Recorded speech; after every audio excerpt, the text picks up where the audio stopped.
Menantu Super Han San Qian. Bab 6066 Rencana Kedua. Kuiniu dan Raja Naga Tua tidak berani memikirkannya, dan tidak ada cara untuk memikirkannya. Hal-hal ini mungkin telah sepenuhnya melampaui kognisi mereka.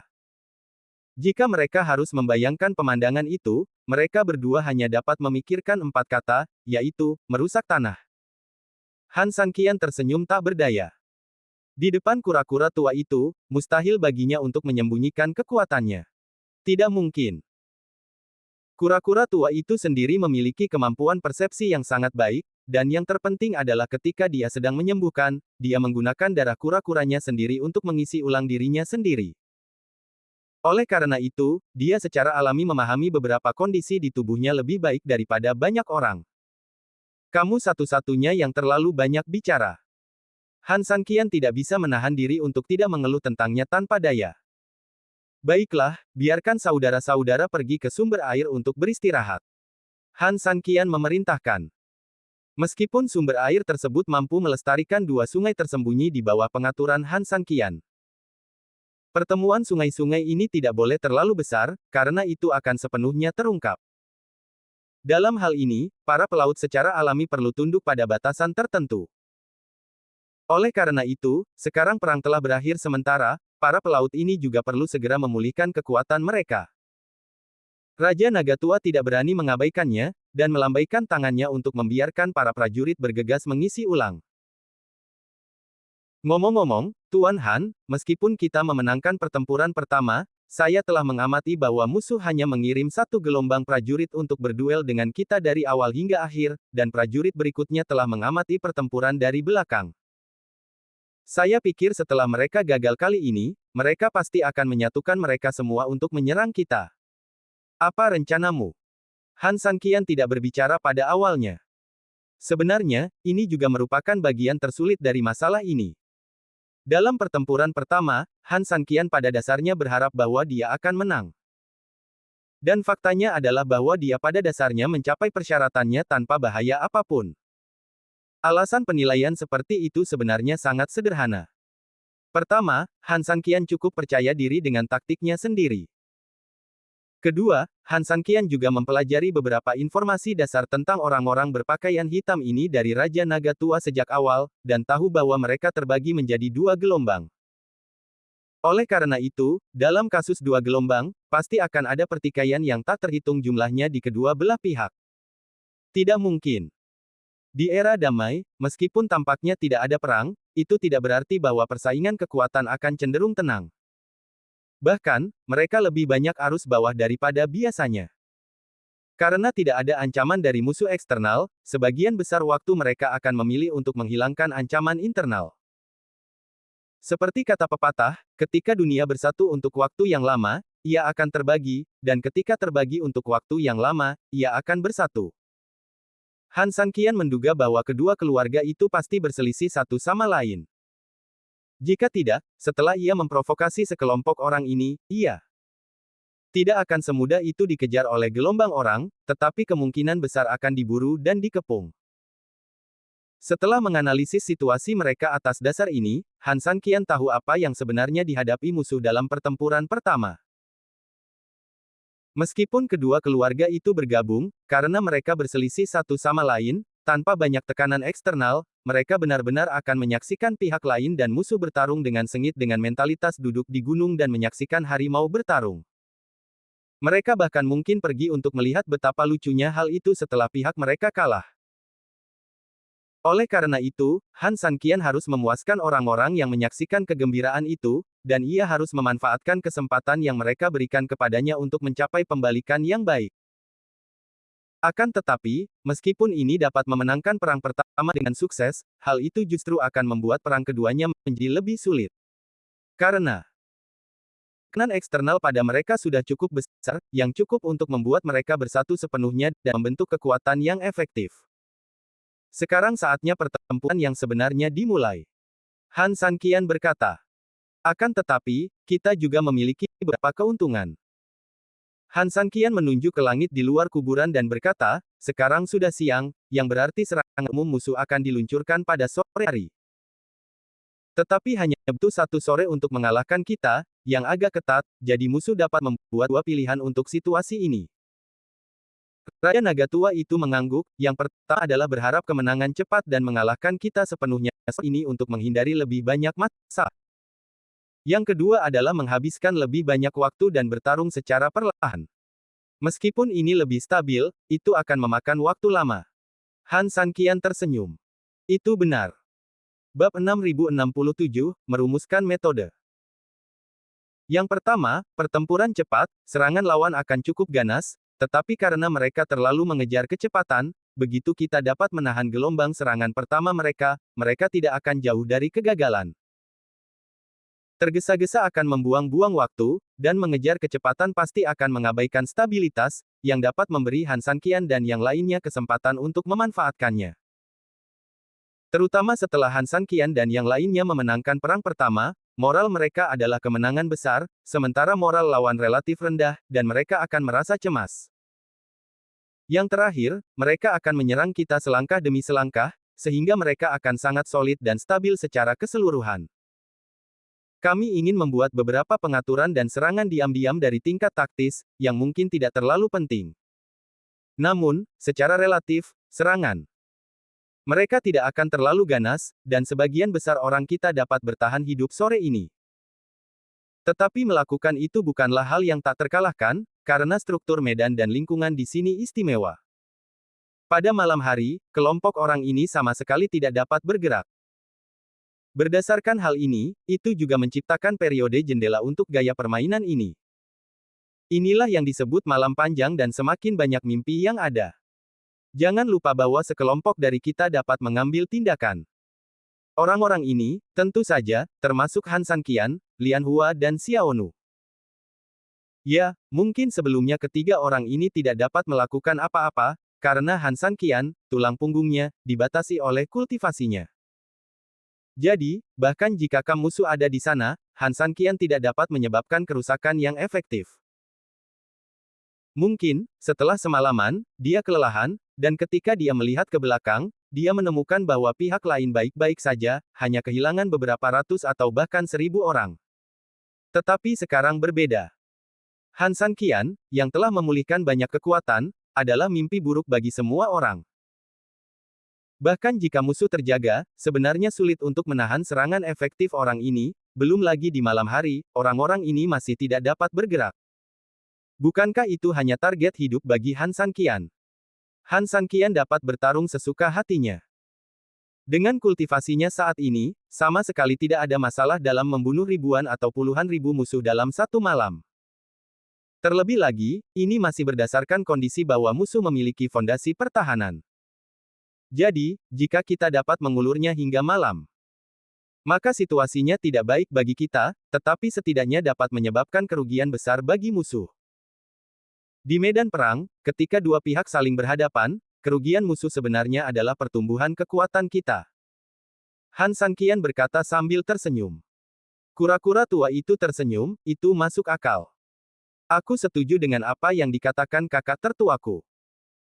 Meskipun tampaknya semakin lama pertempuran ini berlarut-larut, semakin tidak menguntungkan bagi kita, tetapi sebenarnya mungkin tidak demikian. Selama kita dapat memanfaatkan celah itu untuk melancarkan pembunuhan besar-besaran terhadap mereka, maka waktu adalah senjata bagi kita. Karakteristik pasukan koalisi membuat pihak Han Sanqian memiliki keunggulan yang sangat kecil, dan seiring Han Sanqian menjadi lebih kuat, keunggulan ini juga berubah dari yang awalnya tidak berarti menjadi binatang raksasa yang dapat menelan orang.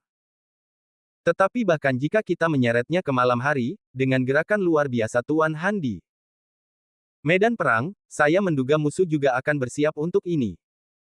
Sebenarnya, untuk menghindari situasi ini secara langsung, musuh akan menggunakan pendekatan kemenangan cepat. Han Sanqian tersenyum lembut, saya tidak takut mereka bertarung dengan cepat dan tegas. Jika Anda ingin bertarung dengan cepat dan tegas, cara terbaik adalah menjadi cukup kuat, atau dapat berbaris dengan kecepatan kilat dan mengejutkan lawan. Atau, komandan sangat cerdas dan memiliki kemampuan yang kuat untuk mengirim di tempat, dan dapat membuat semua jenis penilaian dan pengiriman yang sangat akurat dalam sekejap. Jelas, lawan tidak memiliki elemen pertama, karena ada kesenjangan kekuatan antara kedua belah pihak, tetapi tidak dapat mencapai celah ini. Mengenai poin kedua, mereka mungkin sangat pintar, tetapi Han Sanqian bukanlah orang bodoh. Mereka ingin menghancurkan Han Sanqian dalam IQ. Omong kosong. Bab 6068, Mencari Kematian Lebih Cepat. Oleh karena itu, bagi Han Sanqian, berani menggunakan pertempuran cepat dan keputusan cepat hanyalah cara untuk mencari kematian. Han Sanqian dapat yakin bahwa orang-orang ini tidak berani bermain dengan cara ini. Mereka mungkin mencoba, tetapi begitu upaya itu gagal, mereka akan segera mengambil pendekatan yang lebih bijaksana, yang merupakan metode sebelumnya, mantap dan mantap. Memikirkan hal ini, Han Sanqian tersenyum tipis.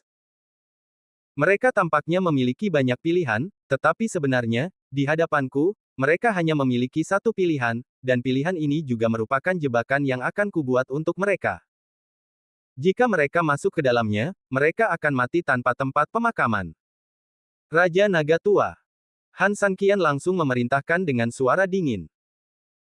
Setelah dianalisis oleh Han Sanqian, Raja Naga Tua itu juga sangat percaya diri untuk sementara waktu, dan berkata dengan keras, "Naga Tua ada di sini, tolong beri perintah, Tuan Han. Perintahkan semua prajurit udang dan jenderal kepiting untuk bergerak. Lebih dekat ke kuburan, yang di dalam masih di dalam, dan yang di luar masih di luar, dan pertahankan posisi bertahan di dalam dan di luar." Dengan cara ini, pasukan akan sepenuhnya berubah menjadi dua garis pertahanan, pertahanan luar dan pertahanan dalam. Ya, kura-kura tua dan banteng aneh. Kami di sini. Kalian berdua sesuaikan posisi pertahanan kalian. Di antara mereka, banteng aneh terus menjaga kuburan, dan kura-kura tua akan menarik keluar posisi pertahanan dan menyebarkannya ke posisi garis depan di luar kuburan untuk membantu para pelaut di luar mengonsolidasikan posisi garis depan. Ya. Keduanya menjawab serempak. Banteng aneh itu mendongak, sedikit bingung, dan berkata, "Tuan Han, bukan berarti saya meremehkan kura-kura tua, tetapi situasi saat ini sangat serius. Pagi ini, kura-kura tua dan saya bekerja sama dengan bantuan para pelaut dan Raja Naga Tua, dan kami nyaris tidak menahan serangan sebagian musuh. Jika kura-kura tua sendirian di luar, saya khawatir apakah orang ini dapat menahannya." Mulut kura-kura tua itu patah. Kapan dia pernah rela menderita kerugian? Jelas tidak mungkin ada orang yang bisa mengalahkannya dalam hal ini. Akan tetapi, menghadapi perkataan banteng aneh itu, ia jarang membantahnya. Karena ia tahu betul satu hal, yaitu, apa yang dikatakan banteng aneh itu bukanlah penghinaan kepadanya, tetapi sebenarnya mengatakan kebenaran. Kura-kura tua itu harus menghadapi pengepungan 4 tuan besar musuh sendirian, dan bahkan harus menghadapi lebih banyak pria berpakaian hitam. Hal ini benar-benar membuat orang merasa sedikit tidak berdaya.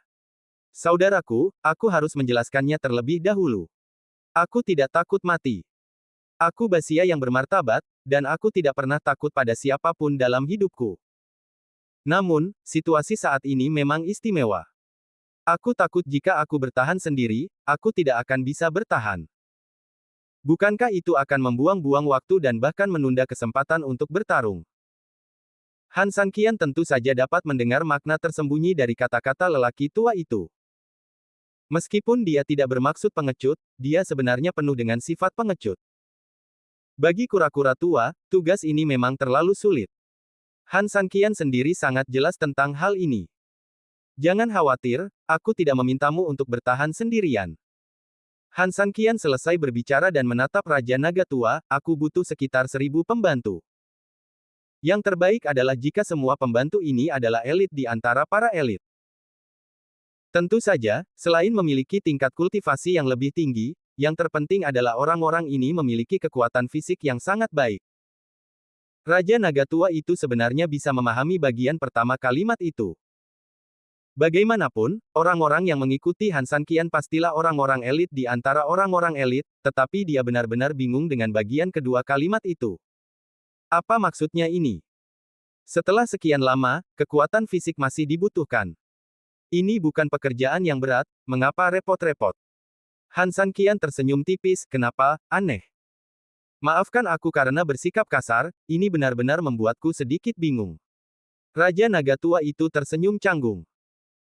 Sapi aneh itu juga mengangguk, sejujurnya, kami tidak begitu mengerti, apakah kamu masih berencana untuk terus memperbaiki beberapa sungai? Han Sanqian menatap kura-kura tua itu. Jelas, dalam hati Han Sanqian, dia merasa bahwa kura-kura tua itu seharusnya bisa menebak beberapa idenya. Namun, sangat disayangkan bahwa kali ini, bahkan kura-kura tua itu sendiri benar-benar bingung, tidak tahu apa yang akan dilakukan Han Sanqian. Han Sanqian tersenyum pahit, jangan khawatir, aku ingin mereka menjadi kuat, bukan membiarkan mereka bekerja, apalagi memperbaiki beberapa kanal yang rusak. Sudah sampai pada titik ini, tidak ada gunanya membangun Tianhe. Jika mereka kuat, mereka secara alami akan membantuku bertarung. Bab 6069 Pengaturan Tindakan. Tanpa menunggu orang lain bertanya, Han Sanqian tersenyum misterius, kau tidak perlu tahu detailnya. Singkatnya, setelah pertarungan dimulai, kau tentu akan tahu apa yang sedang kulakukan. Tentu saja, terutama kau, si kura-kura tua, misi pertahananmu sangat penting. Aku juga tahu bahwa kau sangat tidak yakin sekarang, tetapi jangan khawatir, aku dan 1000 prajurit ini akan memberimu dukungan tepat waktu. Apa yang harus kau lakukan sebenarnya sangat sederhana, yaitu, tidak peduli metode apa yang kau gunakan, kau harus mengertakkan gigi dan menahan serangan musuh.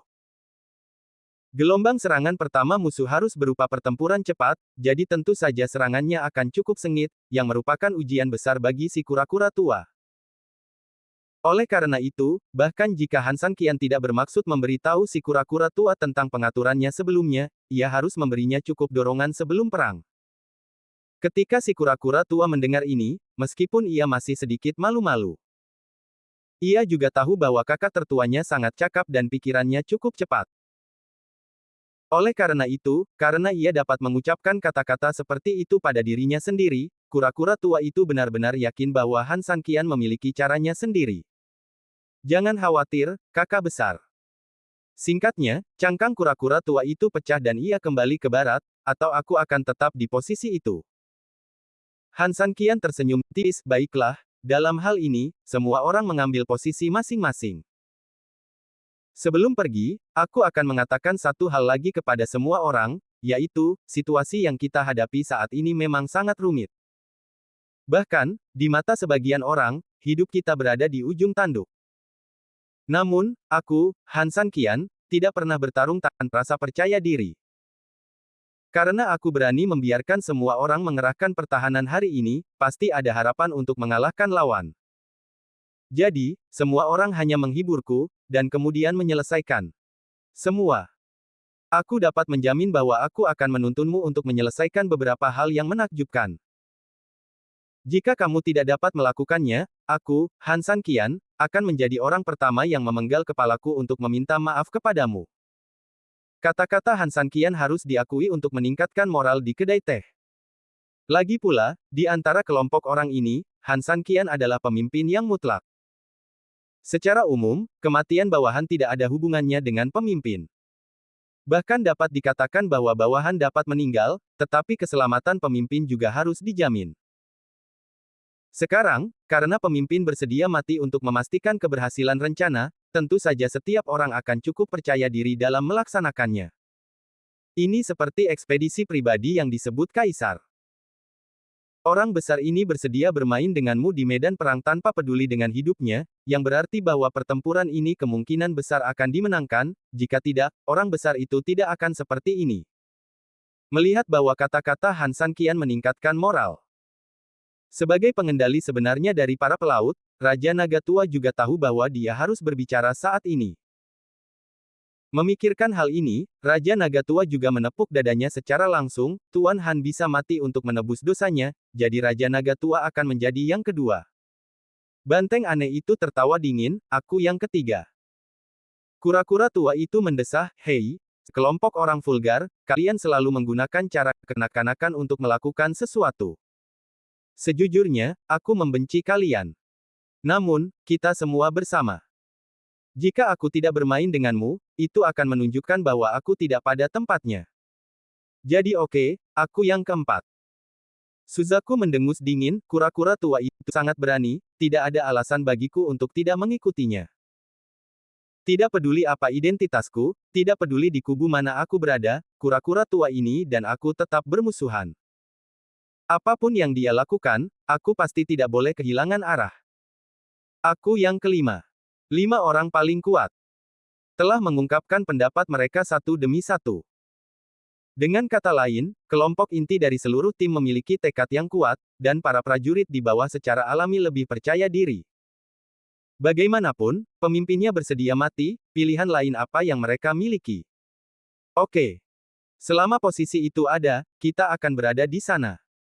Jika posisi itu hilang, kita akan mati. Seluruh pelaut juga meledak dengan momentum yang hebat dan persatuan yang luar biasa. Dorongan sebelum perang mungkin tampak tidak penting, tetapi justru itu adalah salah satu mata rantai yang diperlukan dan paling penting.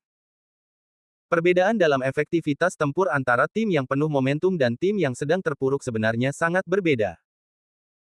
Melihat ini, Han Sanqian tersenyum puas, kalau begitu, aku tidak ingin mengatakan apa-apa lagi, mari kita mulai aksinya secara resmi. Ya. Dengan teriakan pasukan, pasukan mulai terbagi menjadi 3 tim dalam sekejap dan secara resmi memulai aksinya. Bab 6070 Pengaturan Khusus. Ada 500.000 pelaut, 100.000 di antaranya digunakan untuk kuburan. Mereka diperintahkan oleh Banteng Aneh dan Raja Naga Tua, dengan Raja Naga Tua sebagai kekuatan utama dan Banteng Aneh sebagai kekuatan tambahan. Hampir semua dari 400.000 pasukan diatur di kuburan dalam bentuk karakter gunung, dengan pusat sebagai kekuatan utama dan sayap kiri dan kanan sebagai kekuatan tambahan. Kekuatan utama adalah kekuatan tambahan, dan seluruh proses dipimpin oleh kura-kura tua. Tentu saja, Raja Naga Tua akan membantu. Alasan untuk pengaturan ini adalah bahwa tidak mungkin pertempuran ini dilakukan pada saat yang sama di depan pertempuran dan kedua sisi kuburan, jadi sama sekali tidak bertentangan bagi Raja Naga Tua untuk memegang dua posisi. Saat bertempur di pinggiran, Raja Naga Tua dapat dipindahkan ke kam depan. Karena kekuatan utama seluruh pasukan adalah pertahanan, dan kura-kura tua adalah inti pertahanan, jadi kura-kura tua menjadi komandan utama di sini.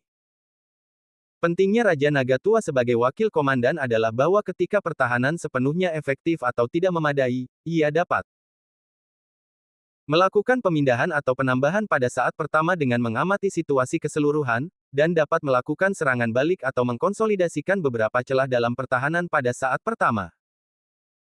Di kuburan, Raja Naga Tua adalah jenderal, dan Banteng Aneh adalah pembantunya, bukan berarti Han Sanqian menganggap Banteng Aneh lebih bodoh.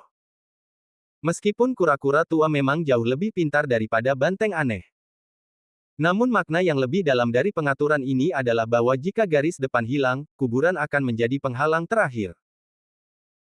Dengan kata lain, pihak Han Sanqian akan jatuh ke dalam situasi yang sangat berbahaya, jadi tugas utama Banteng Aneh adalah memimpin seluruh sistem untuk melakukan pertahanan yang paling fatal. Tugas komando, saat ini, akan relatif lebih baik untuk diberikan kepada Raja Naga Tua, dan jika posisi garis depan hilang, para prajurit di dalamnya akan lebih atau kurang panik, sehingga Raja Naga Tua, atasan mereka yang sebenarnya, dapat menstabilkan moral pasukan hingga tingkat yang paling tinggi. Tentu saja. Han Sanqian juga memainkan sedikit trik dalam hal ini, yaitu sistem pengalihan tanggung jawab. Begitu garis depan hilang, Han Sanqian dapat mengaitkan tanggung jawab dengan masalah komando kura-kura tua, dan setelah masuk, Raja Naga Tua, wakil komandan, menjadi panglima tertinggi, yang juga merupakan cara terselubung untuk memberi tahu para pelaut ini di alam bawah sadar bahwa sekarang atasan Anda yang memegang komando, jadi kesalahan komando Han Sanqian mungkin tidak terjadi. Dengan cara ini, hal itu juga dapat mengurangi kepasifan para prajurit semaksimal mungkin. Pengaturan yang cerdik dan halus ini sebenarnya adalah Han Sanqian yang penuh dengan pikiran dan perhitungan. Faktanya, hal-hal yang tampaknya tidak penting ini seringkali dapat memainkan beberapa efek super yang tidak terduga pada beberapa momen kritis. Meskipun Han Sanqian membawa 1000 elit, dia sangat rendah hati. Sehingga orang-orang takut dari awal hingga akhir. Dia memanfaatkan arus personel ini sementara 400.000 pasukan dikerahkan, dan diam-diam memimpin orang-orang ini di bawah perlindungan kerumunan untuk naik langsung ke puncak gunung di atas kuburan. Laporkan.